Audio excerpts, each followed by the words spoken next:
गुटखा या खैनी किसी में भी तो तम्बाकू ही होता है ना, तो तम्बाकू तो ही ज्यादा नुकसान करता है। तम्बाकू किसी भी फॉर्म में लेना नुकसानदायक हो सकता है।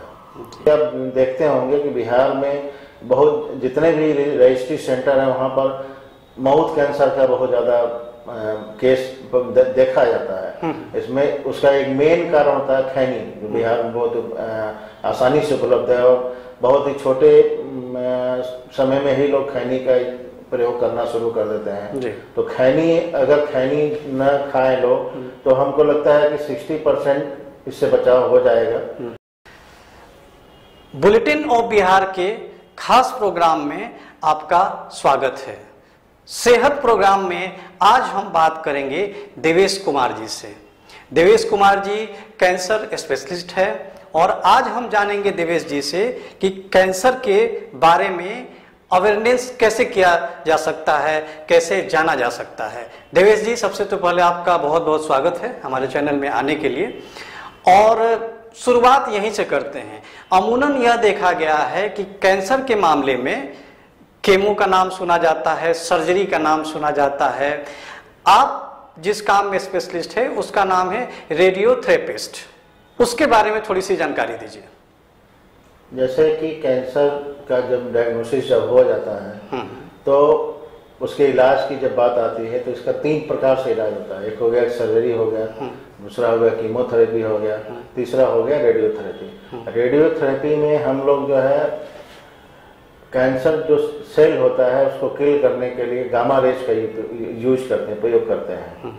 तो गामा रेज या एक्सरे दोनों का यूज होता है। आजकल बहुत अच्छी अच्छी मशीनें आ गई हैं, इसको लीनियर एक्सीलरेटर कहते हैं, उसमें एक्सरेज का यूज होता है। वो और कोबाल्ट का नाम सुना होगा बहुत लोगों ने, जिससे इसको बोलचाल की भाषा में सेकाई बोलते हैं। तो सेकाई, उसमें कोबाल्ट 60 का यूज करते हैं हम लोग, उससे गामा रे निकलता है जो कैंसर सेल को मारने में बहुत ही उपयोगी होता है। जी, कैंसर से कैसे बचा जा सकता है देवेश जी? कैंसर से बचाव के लिए बहुत सारा ध्यान देना चाहिए। जैसे कि लाइफ स्टाइल, आजकल बहुत लोगों का लाइफ स्टाइल बहुत कुछ चेंज हो गया है, तो थोड़ा सा हेल्दी फूड खाना है, लाइफ स्टाइल चेंज करना है। प्लस जो बहुत सारे अभी हमारे समाज में कुरीतियां हैं उनसे थोड़ा दूर रहना चाहिए। जैसे कि बिहार में है तो खैनी का देख रहे हैं कि बहुत ज़्यादा यूज होता है, तो खैनी खाने से मुंह के कैंसर, इसलिए आप देखते होंगे कि बिहार में बहुत जितने भी रजिस्ट्री सेंटर हैं वहाँ पर माउथ कैंसर का बहुत ज़्यादा केस देखा जाता है। इसमें उसका एक मेन कारण होता है खैनी, जो बिहार में बहुत आसानी से उपलब्ध है और बहुत ही छोटे समय में ही लोग खैनी का प्रयोग करना शुरू कर देते हैं। तो खैनी, अगर खैनी न खाएं लोग तो हमको लगता है कि 60% इससे बचाव हो जाएगा। और जो भयानक रूप होते हैं खैनी के, उससे भी मतलब दूर रहने से काफ़ी कुछ इसमें सहूलियत हो सकती है। नहीं, अमूमन ये देखते हैं हम लोग कि लोग बोलते हैं कि नहीं हम गुटखा नहीं खाते हैं, खैनी तो बहुत पुराने ज़माने से हमारे पूर्वज वगैरह खाते आ रहे हैं और खैनी बड़ा वो बोलते हैं ना कि आपको जल्दी से मिल जाता है कहीं भी। गुटखा तो बिहार में बैन ही है, तो क्या गुटखा ज़्यादा हानिकारक है या खैनी, अगर यह पूछा जाए तो? गुटखा या खैनी किसी में भी तो तम्बाकू ही होता है ना, तो तम्बाकू तो ही ज़्यादा नुकसान करता है। तम्बाकू किसी भी फॉर्म में लेना नुकसानदायक हो सकता है। पान की भी बात किया जाए, अमूमन सब लोग पान खाते रहते हैं, तो क्या पान में जो कत्था होता है वो भी इसके लिए जिम्मेदार होता है क्या? हाँ, कत्था होता है, उसमें तम्बाकू भी मिलाया जाता है, लोग तम्बाकू मिला के खाते हैं। ये बहुत ऐसा नहीं है कि जो खाता है उसी को होता है, जो नहीं खाता उसको भी होता है, लेकिन चांसेस जो बढ़ जाते हैं। जैसे चांसेस की बात जो करते हैं, जैसे रोड पर हम चलते हैं तो देखते हैं ना कि एक्सीडेंट तो हो ही जाता है, लेकिन जो लोग ट्रेंड होते हैं उनका तो कम से कम एक्सीडेंट रेयर में होता है। उसी तरह जो तम्बाकू का उपयोग करते हैं वो ज़्यादा कैंसर के पीड़ित होते हैं, कैंसर से पीड़ित ज़्यादा होते हैं। इसका कोई मुख्य कारण हो सकता है क्या कि इस कारण से कैंसर हो जाता है किसी को भी?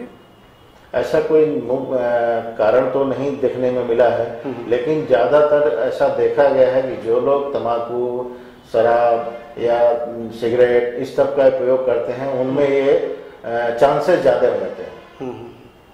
अमूमन ये किस उम्र में होता है? कुछ उम्र का क्राइटेरिया डिफाइन है? तो किसी भी उम्र में कैंसर हो सकता है, ऐसा कोई नहीं कि एक पर्टिकुलर उम्र होता है, किसी भी उम्र में होता है। लेकिन ऐसा होता है कि 16 साल से लेके 40 के साल में ज़्यादा खैनी से जो देखा गया है, प्राय पेशेंट आते हैं, मरीज आते हैं जो हम लोगों का, वो 16 से लेके 40 साल 45 साल के बीच में आते हैं, जिनका पास्ट हिस्ट्री जो होता है खैनी, बीड़ी, सिगरेट, ये सब का होता है।